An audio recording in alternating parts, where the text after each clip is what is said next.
Lee and I had kind of built this place called the Further in the Insidious world, and we just felt like there were many stories within that we can tell, and this is one of the potential stories that we're hoping to kind of get out there with the spinoff.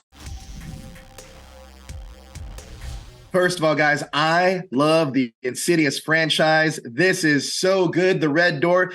I would have never expected that Patrick Wilson handled this, or I knew he was going to handle this like a pro, but I would have never expected it to feel like this is his first time being a director. He knocks it out of the park. Now, James, he's a frequent collaborator with yours, and he's done a ton of horror films he's acted in, but this is the first time he's stepping behind the camera. Did you have any advice for him to prepare him for The Red Door? I would say preparation would be all the movies we've made together.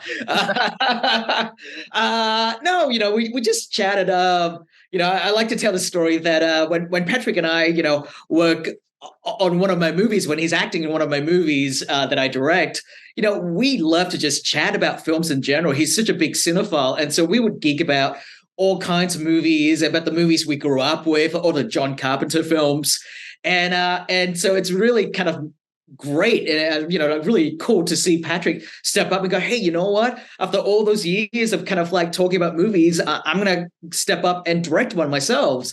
So in a lot of ways his approach kind of reminds me a lot like Lee as well. Lee, when I used to work with Lee, he wasn't just a writer, he wasn't just an actor. He would approach everything from his acting to his writing with a director's mind. And so when these guys finally step up, it just made a lot of sense to me. I got to ask you, Jason, because there was an announcement that there was going to be an Insidious spinoff. Mind you, this is my favorite horror franchise, so I would love to see this continue forever.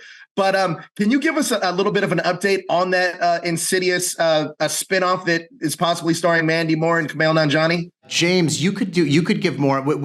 It's definitely being talked about, but I don't know how much are we discussing that. James actually originated that, so he'll know more about it than I will. Yeah. No, Thread basically kind of takes off from the world of the Further, like in the same way that, when I look at my Conjuring films and I go, hey, the Warrens have a haunted museum, there's so many different haunted artifacts that we can kind of spin off stories from. And Thread really is something in that same spirit. Lee and I had kind of built this place called the Further in the Insidious world, and we just felt like there were many stories within that we can tell, and this is one of the potential stories that we're hoping to kind of get out there with the spinoff. Well, I hope this continues forever. You guys do a brilliant job of making films, and The Red Door is phenomenal. So thank you guys so much for your time. I really appreciate it. Thank you.